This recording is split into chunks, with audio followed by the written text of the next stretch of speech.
चाप लेने से हो जाएगा? हाँ बिल्कुल हो जाएगा, पक्का हो जाएगा। बड़े ही बहुत दागी कपड़ा हो गया है तो एक नहीं आता वो, बोले दाचा है जितना दाग हो उसमें डालो, ऐसे करो बस पानी से धो लो, साफ हो गया दाग।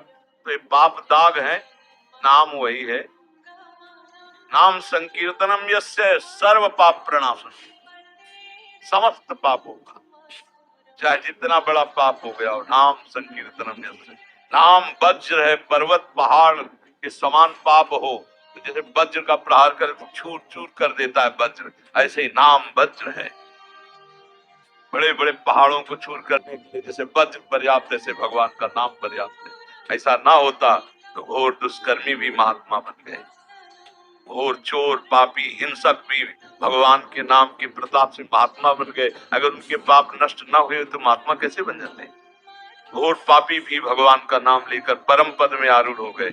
ऐसा संशय ही नहीं करना है, निश्चित पाप नष्ट हो जाएंगे। पर हमें श्रद्धा और विश्वास से जपना है, जपना है। जितना जपोगे उतना ही आपको खुद अनुभव में आने लगेगा। देखो हम कई बार एकांतिक और सत्संग में कह चुके हैं कि यदि हमको भगवत मार्ग में लाभ ना मिलता, हम बचपन से लगे, हम भगवान का पक्षपात नहीं करते, हम माइक से कह देते, लेकिन हाथ उठा के कहते हैं जो जीवन में सुख है उसे हम दिखा नहीं सकते, और जो तुम देख रहे हो वो है नहीं, वो हमारा सुख है नहीं। तुम देख रहे हो भीड़ रुपया पैसा महत्व, ये हमारा सुख है नहीं। जो हमारा सुख है वो तुम देख नहीं पाओगे, वो हमको श्री जी ने दिया है, वो लाल जी ने दिया। अपार कष्ट स्थिति में भी परमानंद की बाढ़ रहती है। अब उसको जैसे हम कल वो एक ने पूछा था कि मोक्ष सुख क्या है, हम कहा उसको कैसे बताएं यार, एक रसगुल्ला तुम्हें खवा दे, पूछे कैसा, बोले मीठा, बोले कितना मीठा, बोले बहुत मीठा। फिर हम कहा तीसरी बार पूछे बहुत मीठा कैसा, तो बोले खा के देखी।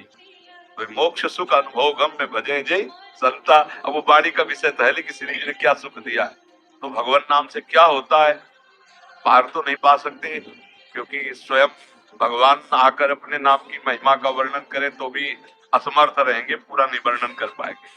कहूं कहाँ नाम बड़ा राम न सके, नाम गुण गाय। एकदम मस्ती रहती, एकदम मस्ती रहती। ये किस बल से? भगवान के बल से। हर चीज लिमिट, और उस लिमिट में अनलिमिट सेवा, ये है नाम का बल, ये भगवान की कृपा का। ये तो बाहरी बात है, आंतरिक जो आनंद है, उस आनंद में जब पहुंचोगे तब आपको पता चलेगा कि भगवान का नाम क्या देता है। शरीर, लोगों को लगता है कि भजन नंदी लोग काहे को भोगते हैं, नहीं लगता ना। जितने धर्म में चलते बहुत ही कष्ट इनको मिलता है, क्योंकि इनका आखिरी जन्म होता है, आखिरी हिसाब किताब, अलविदा संसार में आला जाला नहीं, बहुत जन्मों का हिसाब किताब है। भगवान थोड़े थोड़े को भुगा करके, नहीं तो थोड़ा भजन करे तो लाभ मिलने लगता है, फिर पूरा जीवन भजन करे तो संतों को देखो कितना कष्ट भोगना पड़ता है, क्योंकि आखिरी जन्म होता है। अब जैसे किसी को बताने शुरू जाता है, जब पेट भर जाता है तो अपने को लगता है ना कि अब थक गए, ऐसे अपने को लगता है हमारा काम अपने के अंदर आ जाता है कि अब हमारा जन्म नहीं होगा, अपना काम हो गया, वो अपने को अनुभव में आता है। वो उसके कुछ शास्त्रीय लक्षण है, उन लक्षणों से पहचान लिखी, ये लक्षण है काम हो गए। जो गीता जी के 15वें अध्याय का श्लोक है, निर्माण मोहाजित संग दोषा अध्यात्म नित्या विनिवृत्त कामा द्वंद्व विमुक्ता सुख दुख संगई गच्छत मूढ़ा पदमप्यम तत्। इस श्लोक का अर्थ पढ़ लेना, ये लक्षण मिलने लगे अपने में तो जान लेना जीवन मुक्त अवस्था आने वाली। और अगर ये अनुभूत हो गए तो फिर जन्म मरण की संस्कृति, कितना बड़ा काम हो गया। सोचो जिसे आजीवन सजा दी गई हो, और 2 ही 4 साल बाद उसको मुक्त कर दिया जा रहा हो, और पता हो आजीवन नहीं निकलने वाला, उसको कैसा लगेगा। जब जेल से ये भैया तुम्हारे ऊपर से ऑपरेशन हो गए तो जाओ, पक्का, उसको कभी सोच भी जिसको ना हो, और उसको जेल से कर जाओ पक्का, अब हटो चलो, और उसको कैसा लगेगा इस संसारिक जेल से। तो अनंत जन्मों से देहाभिमान में फंसा हुआ जीव जब प्रीतम की प्राप्ति का अपने घर जाने का आता है, मरने से सब जग डरा मेरो मन आनंद, कब मरी हो कब भेटी हो पूर्ण परमानंद। वो भगवत प्राप्ति के लिए उन्मत्त हुआ। अरे ये आनंद का विषय तो ये आनंद का विषय कोई संसार के रुपया पैसा सामग्री तो इसमें भूला हुआ जीव फंसा हुआ। इसमें भूला हुआ है। और ये सत्य आनंद है अपने जीवन का कि इसी जन्म में भगवान मिल जाए। इसलिए खूब नाम जप करो, भगवान के आश्रित रहो। ये चीज अनुमान से नहीं जानी जाती, अनुभव से जानी। अनुभव बिना भजन के होगा नहीं। तो लाख अब तुम्हें आनंद की बात बतावें तो तुम्हारे लिए जमेगा नहीं। अंदर जमेगा कि रोटी खाते हैं तो तत्काल तृप्ति होती है, बर्फी खाते हैं तो मीठा लगता है, भोग भोगते हैं तो अच्छा लगता है। लेकिन भगवान का नाम बहुत मीठा कहते हैं, ये अमृत है। हमें नहीं लग रहा है, हमारी जबान खराब हो गई। जब किसी का तो बढ़ जाए, मिश्री खवाओ तो कड़वी लगने लगती है। ऐसे माया वासना ये हमारे को मलिन कर दिया है। अब खूब नाम जप करो, एक दिन देखना अगर आंसू से भींग ना जाए कपोल, जहाँ राम कृष्ण हरि बोलो राधा बोलो तो आंसू चलने लगे। कितना आनंद प्रभु के चरणों में। पक्का कहते हैं, खूब आनंद की बात, हम कोई धोखे की नहीं, पक्की बात कहते हैं। जैसे तुम भगवान के बच्चा हो, वैसे हम भगवान के बच्चा। हमारा भगवान से कोई पक्षपात थोड़ी, हमारा तुम्हारा पक्षपात है। हम एक ही बाप के संतान है, एक ही बाप की संतान है। पंचभूत तुम्हारे शरीर का, हमारे पंचभूत। तुम भगवान के अंश, हम भगवान के अंश। तो हम तुम्हारा पक्ष लेंगे कि भगवान का? वो तो बड़े हैं, पिता है, तुम्हारा पक्ष लेंगे। हम झूठ थोड़ी फंसाएंगे तुम्हें कि राम राम कहो आनंद मिलेगा।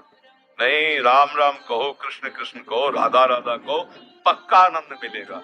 बड़ी महिमा अपार भगवान की है। इसलिए खूब नाम जप करो और निश्चिंत रहो। आगे पाप ना होने पाए सावधानी रखो। पीछे जो हमसे गलतियां भूल से हो गई, भगवान बड़े कृपालु हैं, वो क्षमा कर देंगे। भगवान कहते हैं, हम तो हम सर्व पापेभ्यो मोक्षयिष्यामि मा शुचः, मैं तुम्हें समस्त पापों से मुक्त कर दूंगा। मेरा नाम जप करो, मेरी शरण में आ जाओ, मुझे पुकारो। बढ़िया रास्ता भगवान ने, सरल, कोई पैसा लगने वाली बात तो यहाँ है नहीं। वो अमूल्य बात है, इससे भगवत प्राप्ति हो जाएगी। तभी हम कहते हैं अध्यात्म में पैसे की जरूरत नहीं है, और जिसमें पैसे की जरूरत होती है उसे अध्यात्म नहीं कहते। अध्यात्म फ्री होता है, भगवत प्राप्ति अमूल्य है पर फ्री होती है।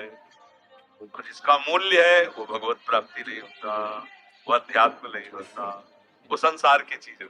भगवान की अध्यात्म की चीज फ्री मिलती है। देखो ना, वायु फ्री है ना, वर्षा फ्री मिलती है, आकाश धरती ये सब जो सब फ्री है ना भगवान की। तो भगवत प्राप्ति भी फ्री, भगवान की चर्चा भी फ्री, अध्यात्म फ्री होता है। क्योंकि हम सबका, हमारे बाप की तरह बंटी है ना, अपने खेत का गन्ना फ्री होता है ना। हाँ, दूसरे का खेत कर लोगे तो पैसा लग जाएगा, चुराओगे तो चोरी बात है। भगवान हमारे, इसलिए भगवत प्राप्ति फ्री। अपने भगवान की चर्चा, अपने भगवान का, हाँ, ये सब फ्री। पैसे से अध्यात्म नहीं होता, अध्यात्म से पैसा का कोई संबंध नहीं। ये जो धन बल है ये भी भगवान से विमुख कर देता है। सुनेरी मैंने निर्बल के बल राम, अपबल तप बल और बाहुबल चौथो बल है दाम, सूर किशोर कृपा दे हारे को हरि नाम। भगवान के लिए सिर्फ आप चाहिए, आप। भगवान को प्रसन्न करना है तो आप हो जाओ भगवान, बस इतने में भगवान मिल जाएंगे। तुम नाम जप करो भगवान की, कोई राम को नाम जप, बिगड़ी जन्म अनेक की, अब ही सुधरे आज, वही राम को नाम जप तुलसी तज कुसुम। बस सारे शास्त्रों का सूत्र इसलिए आ गया। भगवान कहो